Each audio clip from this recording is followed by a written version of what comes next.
What's up, everyone? Welcome back to another edition of Hot Takes with Holmes here on Radio Free Radford. My name is Blake Holmes, and as always, I'm here with my co-host Isaiah Addair. Stick around with us, as today we're going to be talking about the recent action around the NFL, NCAA, and MLB postseason. But first, if you ever enjoy what you do here on Radio Free Radford, be sure to follow their social media pages. Their Twitter is at Radio Free Raddy, Instagram is at Radio Free Radford, Facebook is Radio Free Radford. Be sure to follow those, like, comment, subscribe to those social media pages to be able to enjoy some more great content that happens and comes out each day here on Radio Free Radford. First, we're going to start like we always do with the NFL. Not much news per se coming out this week, so basically what we're going to do is we're just going to jump right into our favorite things to do pretty much on this show, the game-by-game predictions for Week 8 in the NFL season. Week 7 was a pretty good week, but here we go into Week 8. So, starting the week off on Thursday night, we have the Miami Dolphins versus the Houston Texans. Isaiah, who do you have to take home in this crucial AFC Thursday night game? That's a good one. I'm going to go Houston just because they started off, I think, was it 0-2 or 0-3? It was actually 0-3 to start off the season. And they've won 4 straight. And Miami, on the other hand, is 1-3 in their last 4 games. I'm going to ride with the hot hand, and it's in Houston as well. I'm not too bad of a trek, but still, hot hand at home. Give me Houston. I'm going to agree with you because not only because the Texans are the hot hand, no pun intended with the one-handed catch that DeAndre Hopkins made yesterday. They are the hot hand, but also the Dolphins are a little bit of a cold hand right now. Started off 3-0, they've went 1-3 since then. So they are struggling right now. Houston is not. Give me the Texans to cover the spread of 7. Actually, give me the Texans to beat them by more than 7 at home on Thursday night. On Sunday at 9:30 a.m., continuing the trend of London games we have here in the recent history, the Philadelphia Eagles traveling and taking on, who plays in London every single year, the Jacksonville Jaguars in London again. Jaguars struggling right now. Philadelphia struggling. These are both two teams that had great aspirations this year, and both are struggling. Jacksonville just recently traded for Carlos Hyde with Leonard Fournette being injured so much. But with that being said, Philadelphia just gave up a 17-point lead in fourth quarter yesterday to the Carolina Panthers and lost 21-17 on their home field. I don't think they let that happen this week. Philadelphia wins in this game. Yeah, Jacksonville has a history of playing pretty well in London, but like you said, they both got to get out of their holes that they're in. But Philly still has a chance to win the division after being 3-4. They could take the lead in 2 weeks, which is insane. But I think Carson Wentz was almost perfect last game.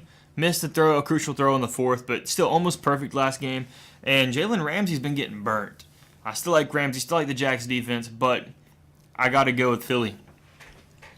The Jets taking on the Bears. The Bears gave the Patriots a run for their money yesterday. Actually completed a Hail Mary pass that would have taken it into overtime, but came up 1 yard short. So I like this Bears team. Just to go right out with it, I like Mitchell Trubisky and what he's doing in Chicago. I like the two-headed monster with Jordan Howard and Tariq Cohen. I like their defense. Chicago is looking scary in the near future.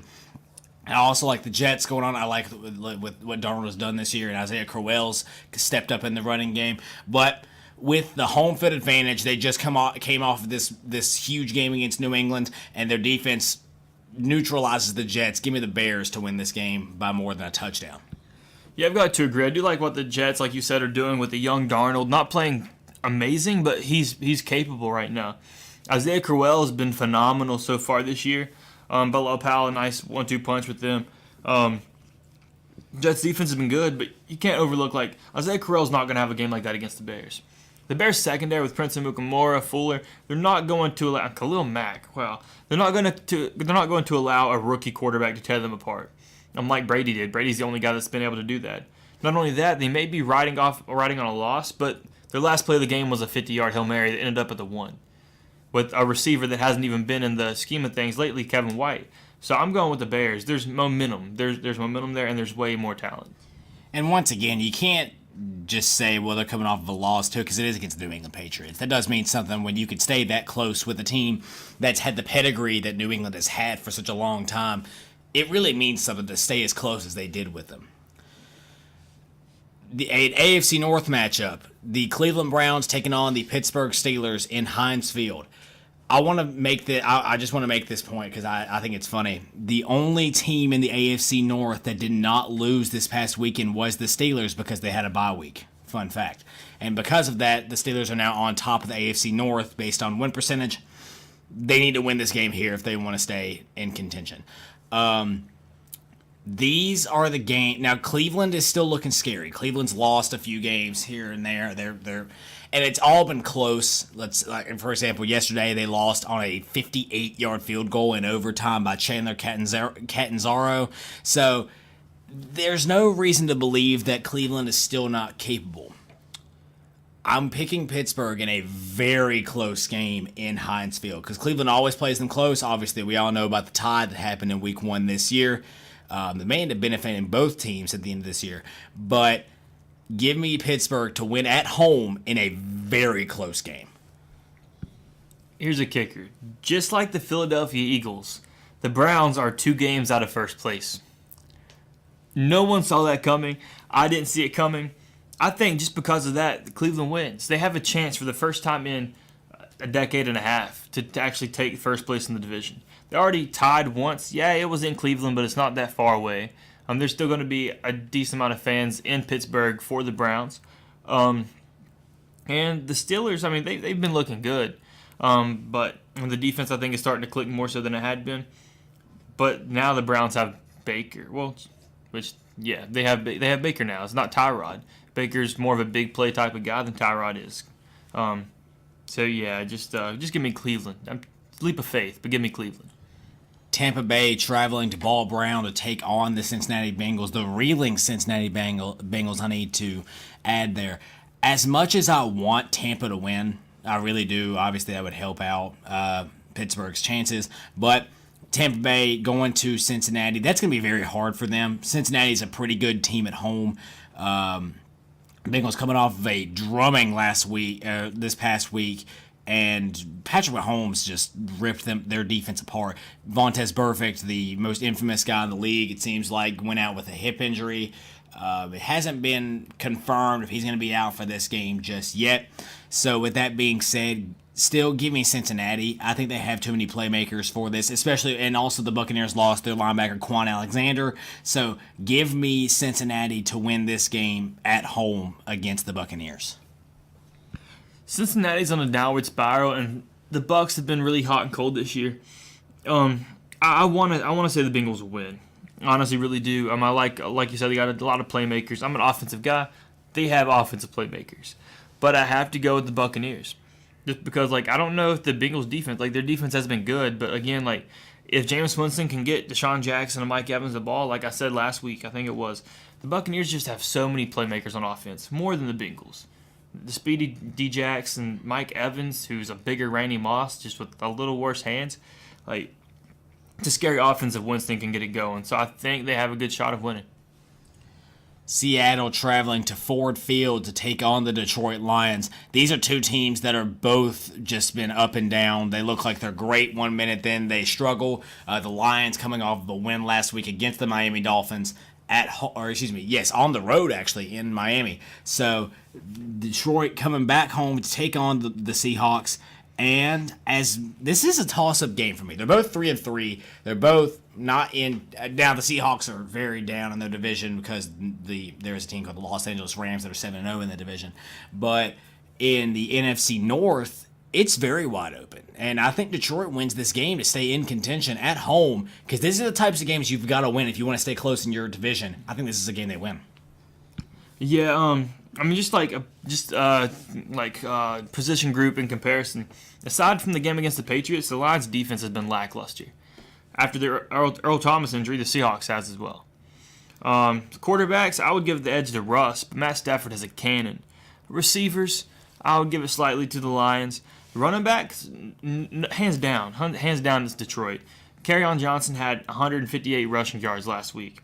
And I think that's going to be the deciding factor. It is at home for the Lions, so that's going to help as well. But Kerryon Johnson, 158 yards last week, not playing a very great Seattle defense right now. So give me the Lions. The Denver Broncos, the 3-4 Denver Broncos, who just got a big win last week, traveling to Arrowhead, and maybe the toughest stadium to play in all of the NFL, taking on the 6-1 Kansas City Chiefs. Patrick Mahomes is unstoppable right now.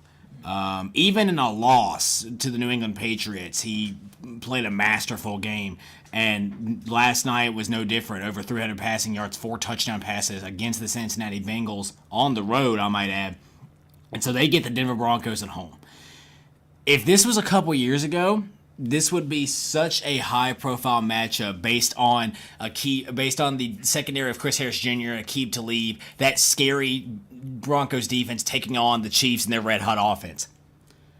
Newsflash: if those who haven't been noticing, Denver's defense is not that good. It's not as good anymore. They've been struggling a lot in recent history. Now, last week they didn't, but the Broncos are not doing so hot.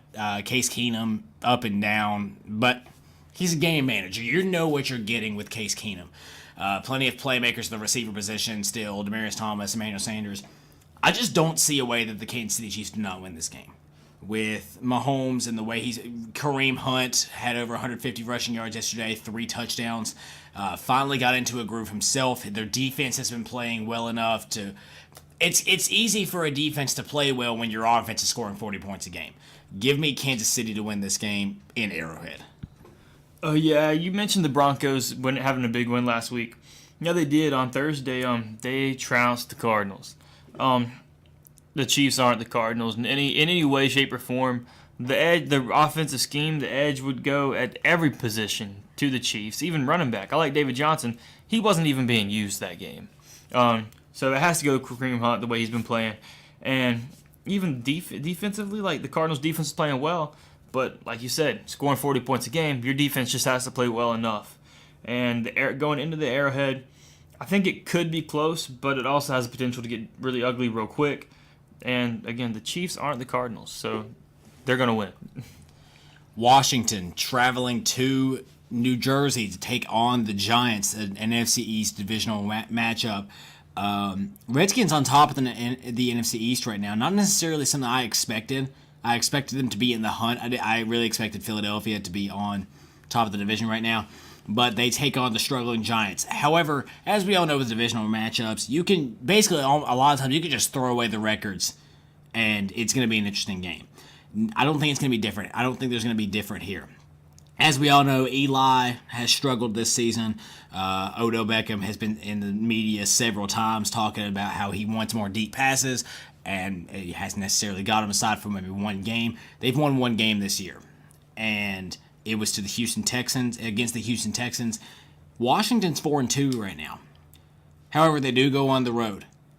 I'm going to take the safe pick and pick the Redskins, but I think that the Giants have a great chance to win this game. I'm not going to go the safe route. I'm actually going to take a flyer on the Giants. Just because I think Eli, there's talks about the Giants possibly trading for Derek Carr, either by the deadline or probably most likely the end of the season if it does happen. Derek Carr, if you don't know, is the quarterback for the Oakland Raiders. It's going to put a little bounce in Eli's step. He's going to take more shots, I believe. He's not getting time, but do you need time if you had Odell Beckham? Just sling it. Let him do what he does. Now you have Saquon, who has 438 yards and 84 carries. I mean, he's being very efficient as well, and he's been good in the passing game. I do think there'll be more trick plays with Odell, maybe tossing the ball downfield like he did a couple weeks ago.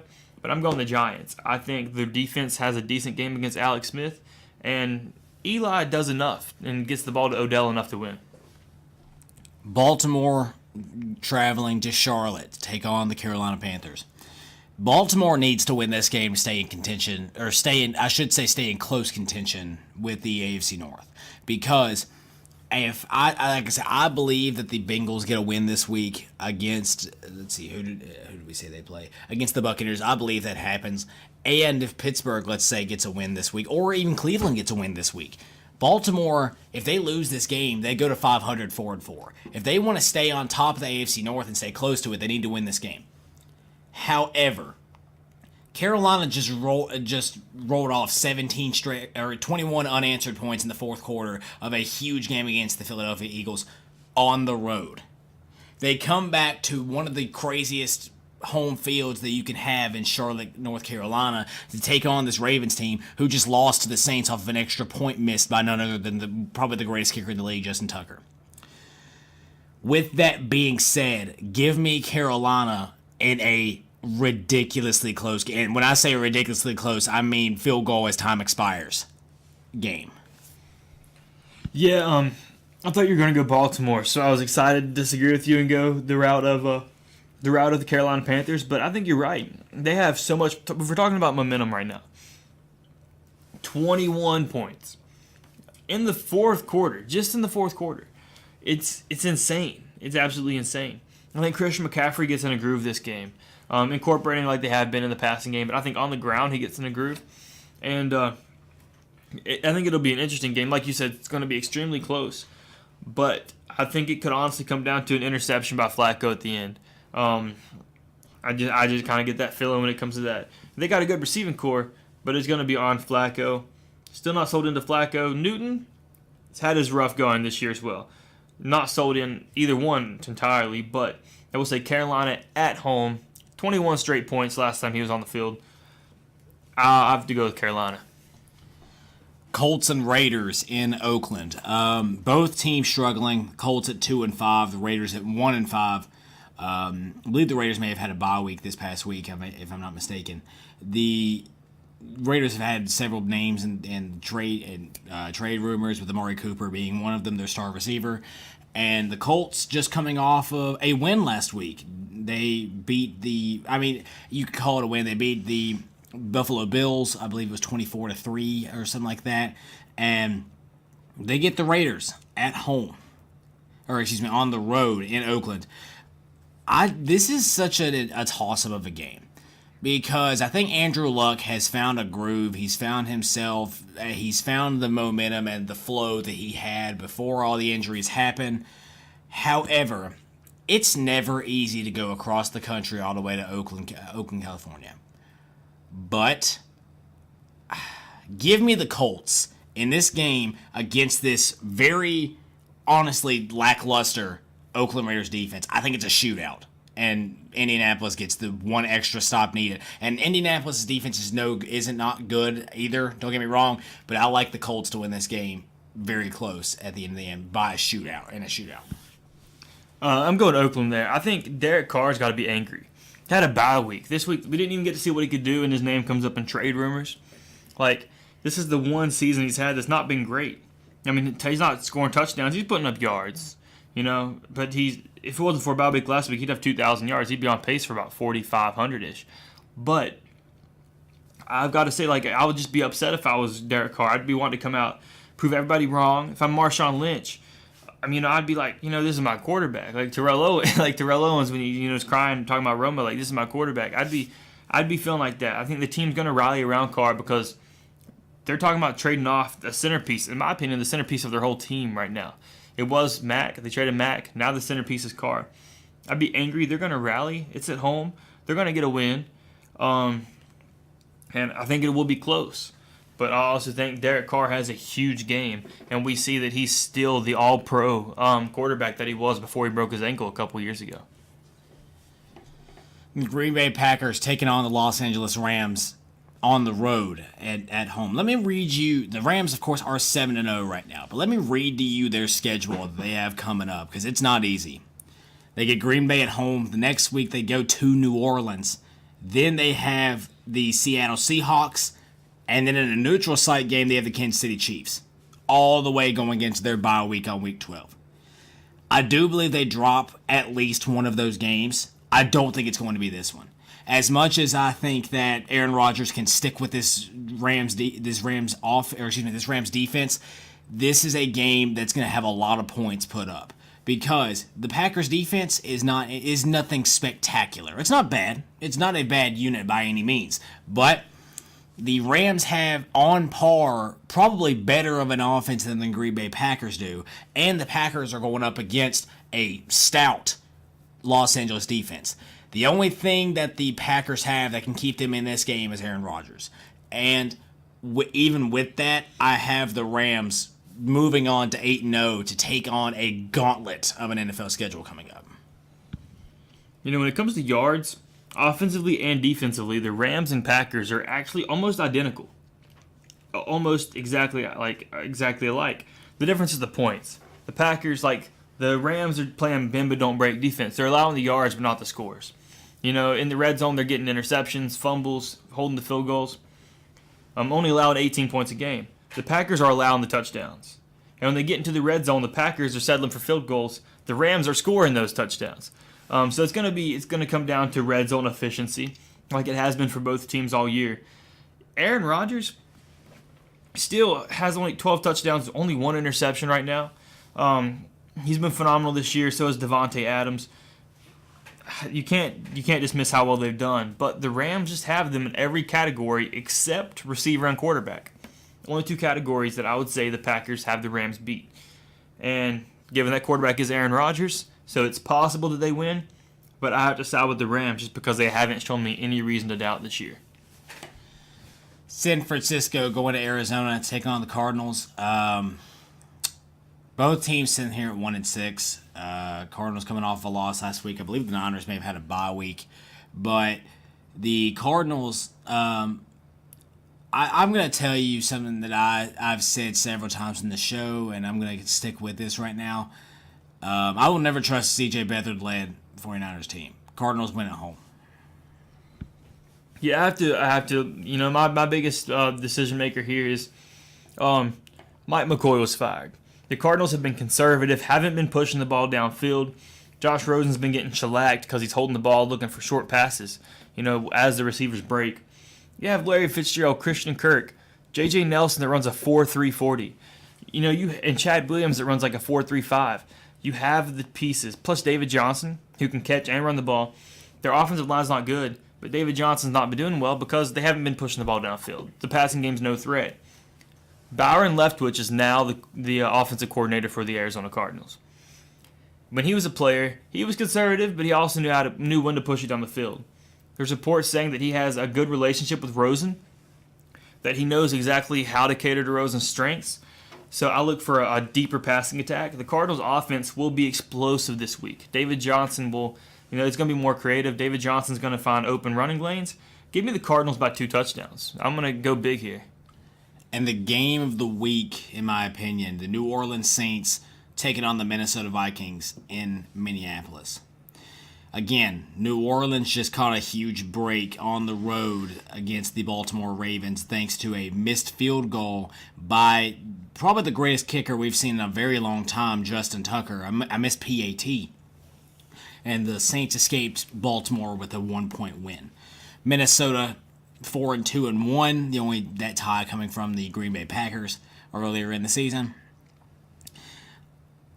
This is such a hard game because New Orleans is on a roll, but the Vikings at home. I like the flow that Minnesota is in right now, but I also think that New Orleans gets this win this week because New Orleans, they're like I said, they're on a roll right now. They come off of that heart-racing win against Baltimore. They don't make this game as scary of a game. I think they win this game by a touchdown, maybe a little bit less. But I like New Orleans to go on the road and take out the Minnesota Vikings, even with Kirk Cousins playing well. I think Kamara and Mark Ingram coming back, they're going to end up working not only well with the running game, but the receiving game as well. Michael Thomas is still playing like a top 3 receiver right now. And give me New Orleans to win this game in a shootout. Okay, a couple things to point out first. Kirk Cousins has had fumble problems, but then you have Adam Thielen, who's on pace for 140-plus catches this year. On pace to break Calvin Johnson's record for most receiving yards in the season. On pace for about 1,800 to 1,900. He's been averaging 100 yards a game. And he's on pace for about 13, 14 touchdowns. If I'm New Orleans, I put Marshawn Lattimore on Adam Thielen. Have help over the top because he can beat you any which way. Maybe have a linebacker drop into a hook zone just to kind of catch Stephon Diggs if he was running like a dig route, no pun intended, or a slant. Make Stephon Diggs beat you. Make Kirk Cousins find him. But then on the flip side, you have New Orleans. Drew Brees has yet to throw an interception, setting the record for completion percentage as of right now. Mark Ingram, Kamara, like the two-headed monster. Michael Thomas is phenomenal. I'm going New Orleans. Drew Brees is getting better with age.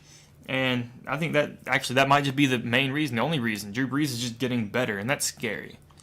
And Stephon Diggs actually becoming a forgotten guy, it seems like, this year with the emergence of Adam Thielen. Monday night, the New England Patriots. This is going to be the easiest pick of the week for me. Monday night, the New England Patriots take on the Buffalo Bills. New England wins by more than 2 touchdowns. I don't think I need to explain that much. Tom Brady and the Patriots coming off of this big win against the Chicago Bears, coming up against a Bills team that's looked great at times but struggled at times. This is the easiest pick of the week for me. Give me New England by at least a touchdown. I think Buffalo is one of those random games. They just become good for whatever reason, but give me New England to win this game. I gotta disagree there. I hate to say it, actually. No, I don't hate to say it. I do not like New England. Yeah, I don't think Buffalo plays good at all this game. That's why I have to disagree with you on. You say it's going to be close. I don't. I still don't like New England, but I think it's going to be a blowout. 28-0 maybe, 45-0. I don't know, but it's going to be a blowout. It's going to be boring to watch. So. Well, that's going to do it for our NFL predictions. But moving on to the NCAA Week 9, where there's been a lot of great matchups going on right now as well. Starting out our predictions for the week, we have a Thursday night game between the Baylor Bears at 4-3 in the Big 12 against the West Virginia Mountaineers that are 5-1, ranked 13th in the nation.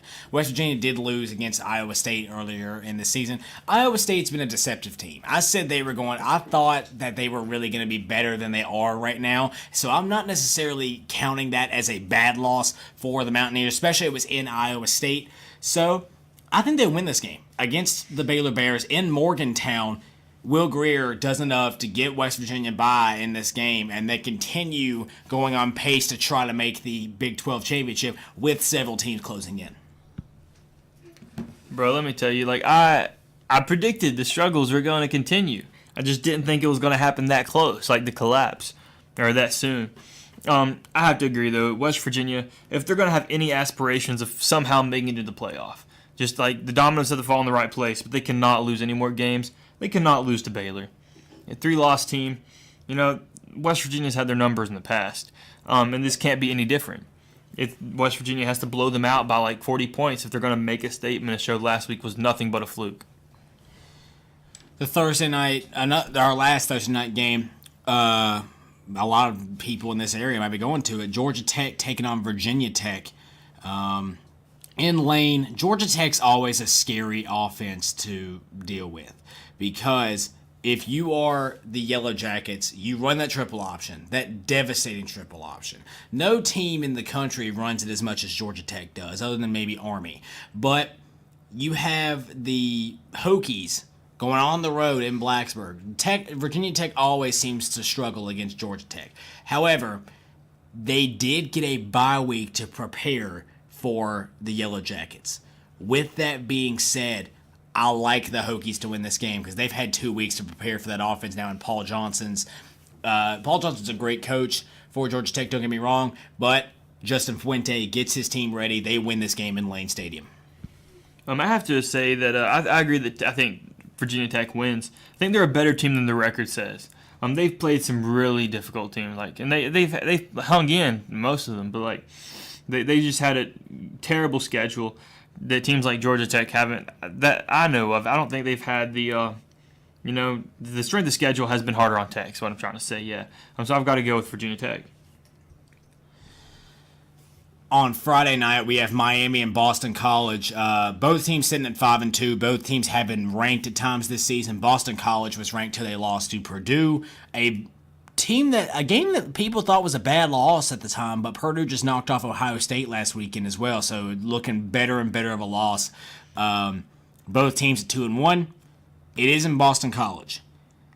However, I think Miami is going off what you said with Virginia Tech. I think Miami is the same way. I think they're a better team than their record says at 5-2. And I like Miami to win this, make a statement win so far against Boston College, as they still have a tough schedule to go with the rest of the ACC this season. Yeah, I agree that Miami is better than their schedule says. They've played some difficult teams. They lost to good teams. I would consider UVA a good team. They've been really deceptive this year as well. But Boston College, led by Anthony Brown, I have to go with them. Because Brown is a phenomenal athletic quarterback, can do anything. And just I think Boston College, like you said, losing to Purdue, and that was considered a bad loss. And in hindsight, it's not been. Plus NC State losing to them. Two losses that are not bad at all. Plus it's at home for Boston College and a huge trek across the coast for Miami. So I have to go Boston College. At noon on Saturday, Clemson and Florida State. Clemson 7-0 right now, with Florida State at 4-3. Florida State's just been a program that past 2 years has had such high hopes, and nothing came from it. They do have a winning record right now, but it's not what they were hoping for. Francois has looked up and down, but for the most part, Clemson's been the Titan that we've known them being for the past 3 to 4 years. I think they'll win this game on the road. A couple years ago, this would have been a high-profile matchup. Not so much this time. Give me the Tigers to win on the road. Yeah, I'm going with the Tigers by a pretty good margin, and you summed it up perfectly. Wisconsin taking on Northwestern in Northwestern, or as most people don't know, it's not actually Northwestern, it's in Illinois. Taking on the Badgers that are 5-2 right now and 20th in the country. I think Wisconsin's deceptive because Hornibrook for the Badgers, I feel like he's been there for forever, and he's still making rookie mistakes. I honestly like the Wildcats to win this game on the road against the Badgers. And Wisconsin, they may have some issues winning the Big Ten West for the first time in a while. Give me Northwestern to win this in an upset. I'm going to take the safe bet here. I feel like the Badgers have an overall well-rounded team, offense, passing game, receiving game, running game, offensive line. Their defense hasn't been absolutely terrible. Not great, but not been absolutely terrible, especially their passing defense. Their running defense has struggled, though. So, yeah, I've got to go just because Wisconsin is good at defending what Northwestern does, and that's pass. So I have to go with Wisconsin. UNC taking on UVA. UVA wins this game. I don't think I need to explain it much. North Carolina's UNC's 1-5. Larry Fedora struggling right now. The entire team in general is just not very good. And UVA's on a roll. They just beat Miami, and I think they win this game by a lot at home against the struggling Tar Heels. Yeah, long story short, UVA by 21. Yeah, there's not much explanation needed there. Iowa, number 18, taking on Penn State in Happy Valley. Iowa's sitting here at 6-1. They always are a team that everyone, at the beginning of the year, no one really talks about them, and then halfway through the year, wait, where did Iowa come from? That's because they're always sneakily good. However, give me Penn State in this game. Going to Happy Valley is never an easy task. Ask Ohio State earlier in this year. They had to struggle and fight a gritty game to the very, very end to knock off the Nittany Lions. It won't happen for the Hawkeyes, I don't think. Penn State wins this game at home in a close one. Give me Iowa. Like you said, they're always just sneaky good. And I think that's one of the best things about them is Penn State. After Saquon Barkley, doesn't really I know this year they've flown under the radar more so, but he put them on the map and he put them up in the rankings before he left last year. I got to go Iowa just because, like you said, no one expects anything out of them, and now they're at 18. So they're the underdogs, and I expect the underdogs to win in this case. Kentucky traveling to Missouri. I'm going to tell you something that I don't know if many people expected. Kentucky tied for the lead in the SEC East right now. Not necessarily something that I was expecting. Both them and Georgia have lost one SEC game. Of course, Kentucky does have the edge over the Florida Gators right now because they beat them earlier in the season. Kentucky's sitting here at 6-1. This is another upset for the week, though, because Kentucky has not faced a team this year yet that has the passing attack that the Missouri Tigers do. Drew Lock has a field day in this game and gets Missouri barely by the Kentucky Wildcats, setting them up for bowl eligibility at 5-3. Give me the Tigers in an upset. Yeah, I have to agree with you there. I like Benny Snell for University of Kentucky, but I love Drew Lock. And we got to look. Missouri just destroyed Memphis 65-33, a team that competed till the very last second against the University of Central Florida, the true national champions, just a week ago. I got to go with Missouri. They're an all-around better team in my opinion. Washington State traveling to Stanford. Washington State just had college game day in their town for the first time in school history, and they knocked off the Oregon Ducks at home. They're taking on the Stanford Cardinal. This is what I've always said about the Pac-12. The Pac-12 never gets a team in the national championship or the college football playoff for one reason and one reason only. Because they are a better conference than people give them credit. The only thing is they beat each other up. That's the problem. When it should be a testament when all of your teams have 3 losses, but it's to each other. It's not necessarily going out and you're losing to other conferences. Here, like I said, Washington's sitting here at 6-1, and Stanford's sitting here at 5-2. One of those losses to Stanford is to Pac-12. The other one is to Notre Dame. Washington State lost one game in the Pac-12. I think they lose another one here. Going on the road to Stanford, give me the Cardinal to win this game. Bryce Love has a big day. Yeah, I mean, you made a good point there. Like, Stanford's played better competition all year long. Lost to only, pretty good teams, or interconference teams. But Washington State's quarterback is the leader by, I think, about 500 yards at least in the whole FBS in passing yards. 2,745 yards. 23 touchdowns, only 6 picks. Their running game actually is pretty effective, too. I'm pretty sure there's a backfield by committee kind of deal. I'm going to call it an upset just because Washington's such a sleeper pick. I'm picking Washington State. Texas A&M taking on Mississippi State on the road. Mississippi State's been scary at times. So is Texas A&M. They're sitting there at 5-2. Mississippi State 4-3. I think Nick Fitzgerald figures things out through the air after a loss last week to the LSU Tigers, and Mississippi State gets the win against Texas A&M at home. Yeah, I have to disagree with you. I like Nick Fitzgerald. He's effective all the way around. He struggled at quarterback a lot this year, but I have to go with A&M. In my opinion, I think it's more of a sleeper pick. Colleges aren't terribly far away, and I'm sorry, not a sleeper pick, but the safer pick, because they're ranked 16th. They're 5-2, and I think a better team. Like I said, all around. So I'm going A&M. Tennessee traveling to Columbia to take on the South Carolina Gamecocks. I want to point out one thing. Tennessee got ripped apart last week by Alabama and Tua Tagovailoa. But who hasn't this year that they've played? Tua, masterful performance, just played ridiculously well. The one thing that I want to point out is Tennessee, they gave up 58 points. They still scored 21 on the Crimson Tide. One of them was a defensive touchdown. Jalen Hurts threw an interception that Kyle Phillips took back for a touchdown. However, I like the Vols. On the road, they've got a head coach. They're fighting in games right now. South Carolina struggling themselves. I think Tennessee takes the good in that loss against Alabama, which isn't a whole lot, but they take the good from that loss and they take it to Columbia and they win in a very close game. Jarrett Garantano does just enough to get them by in Columbia. Yeah, I mean, you look against Alabama. I think Tennessee might have had one of the closer games against Alabama this year, which is crazy. They still lost by 37 points. But I think it was one of the closer games, one of the more impressive games from an opposing team this year. And yeah, it's an away game. It will be difficult.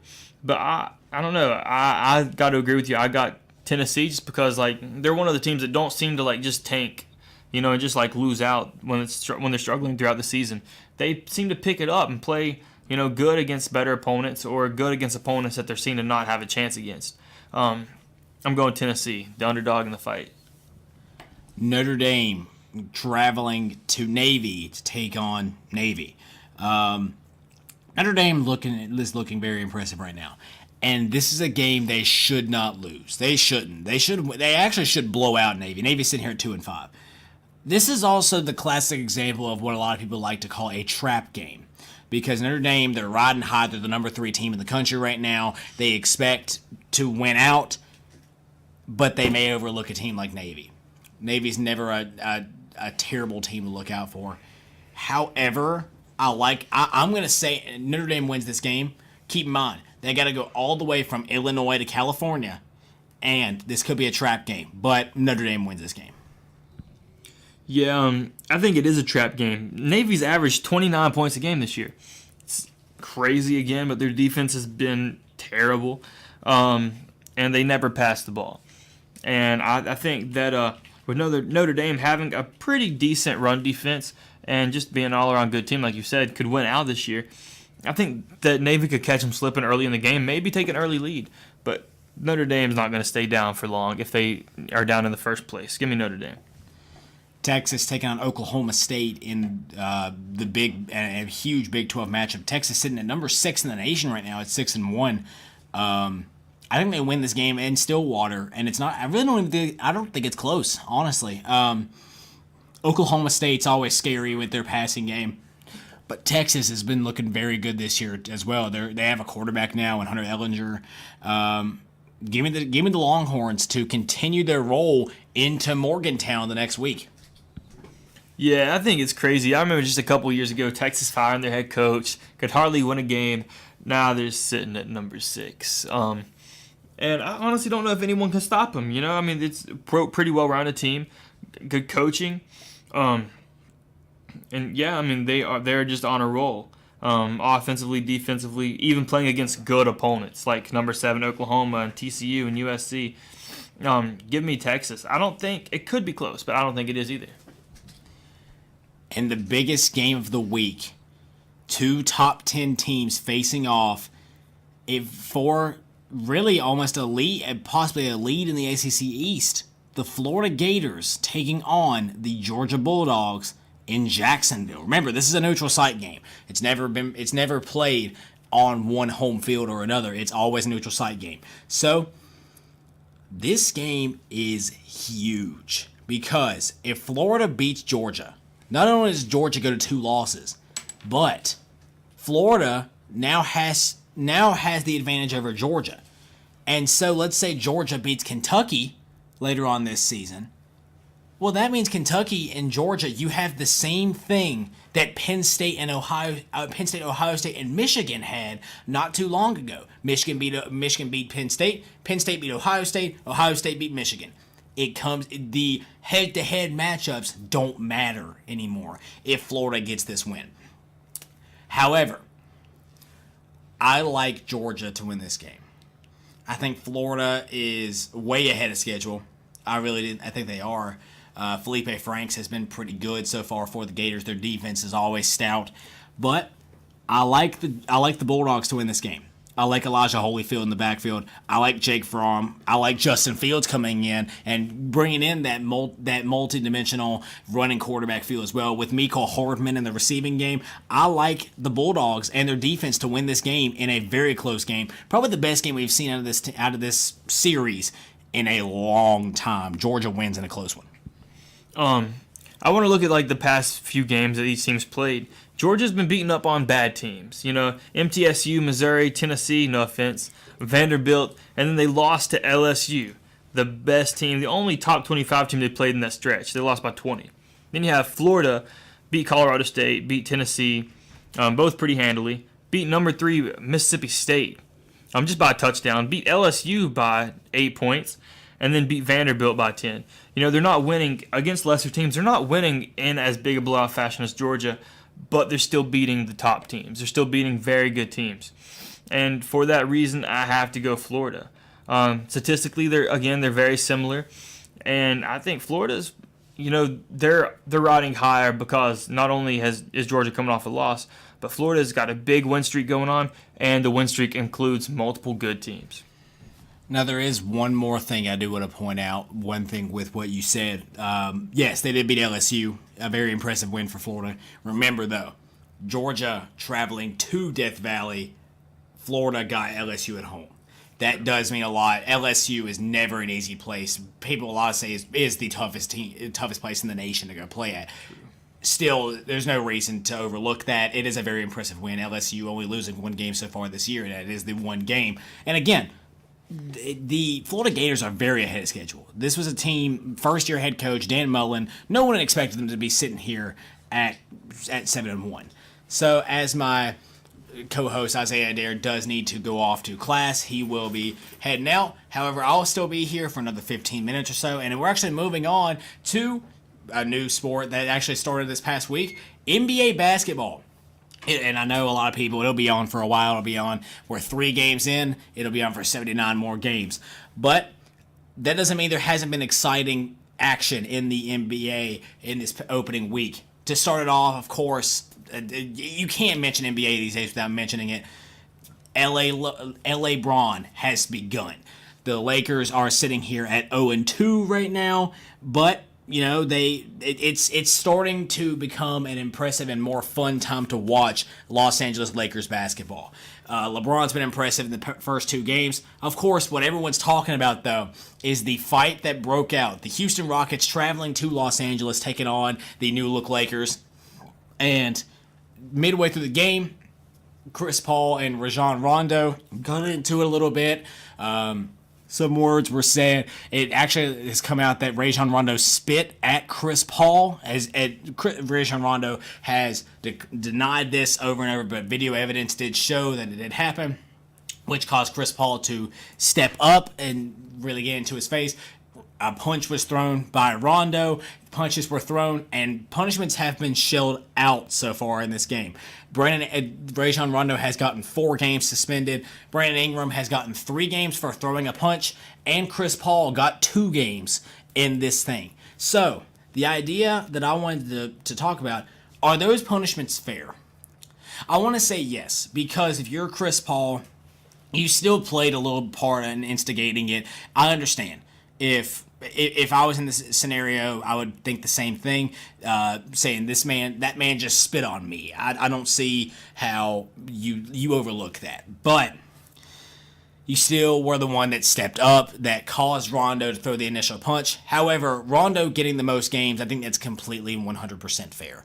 Rajon Rondo has always been a trickster, has always been one to get into people's heads, but in this instance, he, again, he spits on Chris Paul, and then he's actually the one that throws the first punch as well. So, in that case, I do think it's fair. And Brandon Ingram, I don't think it's just because of this fight. I think, this fight was the major factor that gave Brandon Ingram his suspension. However, he had issues earlier in the game with fighting as well, and I think that adding the fights he had with James Harden with the fight between Chris Paul and Rajon Rondo got him the extra suspension.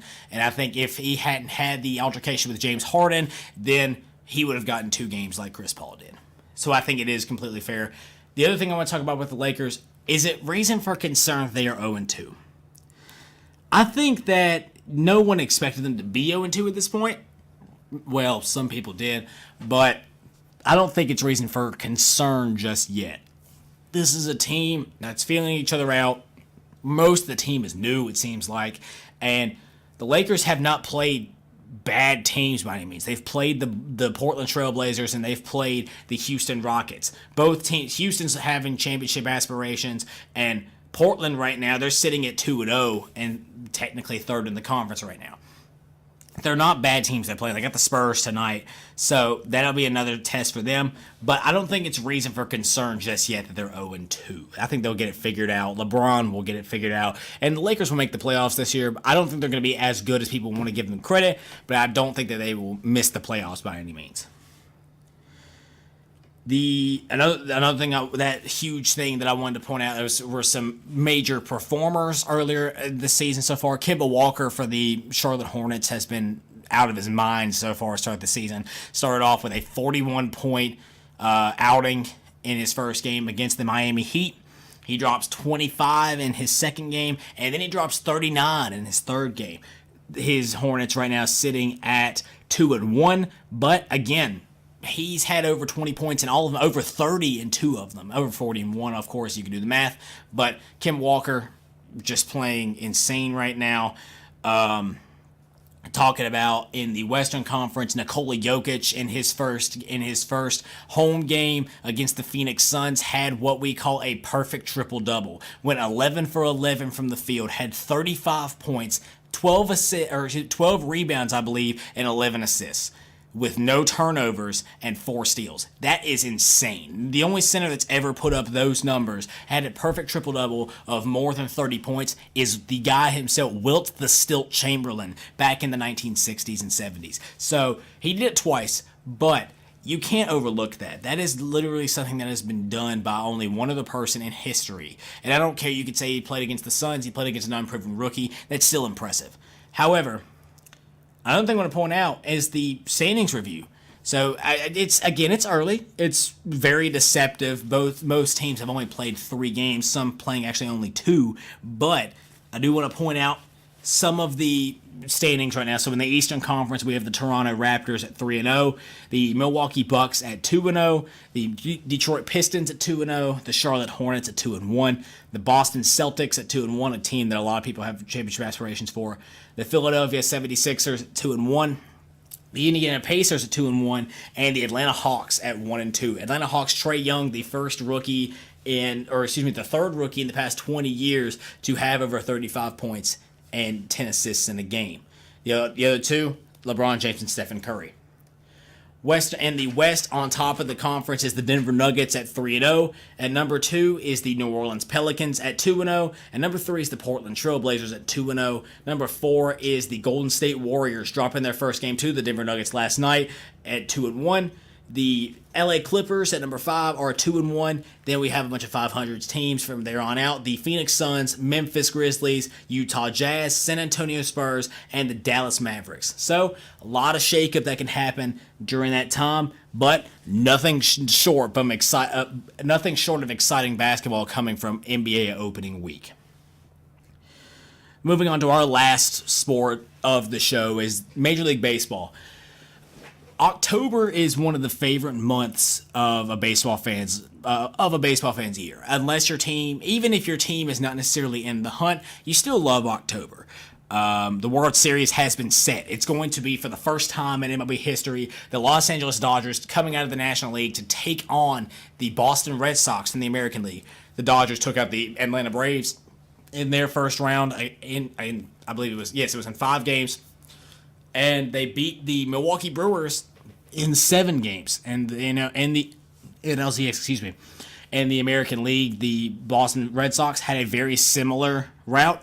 The Red Sox did win in 5 against the New York Yankees, and I believe, if I'm not mistaken, I believe they won in 6 against the Houston Astros. So they go up. Both teams having they've proved themselves this postseason, to say the least, and they're going to go up against each other. Both teams having great pitching. Both teams have great power. Both teams are just great all around.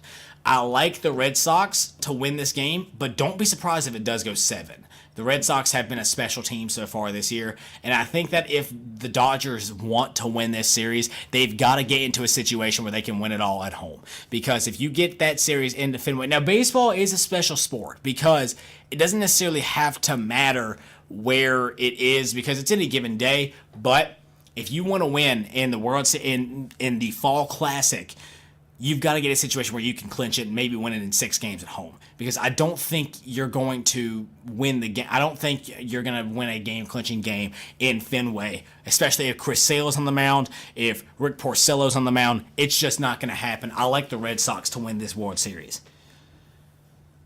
Well, that's going to do it here on another rendition of Hot Takes with Holmes here from Radio Free Radford. If you like what you heard, then be sure to like our Facebook page, where we'll update all that goes on here on Hot Takes with Holmes. We'll update when our broadcasts are uploaded. If you missed one, let's say you wanted to go back and hear some of our past broadcasts, you can go to our Facebook page or go to our YouTube channel. We are on YouTube. You could find us at Hot Takes with Holmes on both websites. So All updates of the show will go onto our Facebook page along with the uploads from the YouTube channel. Be sure to like, follow, subscribe to those. Also, if you like what you hear on Radio Free Radford, once again, follow their social media pages. Their Twitter is at Radio Free Raddy. Their Instagram is Radio Free Radford. And their Facebook page is Radio Free Radford. Go follow, like, comment. Again, subscribe to those social media pages to be able to keep up with the great content that comes out on this online station every single day.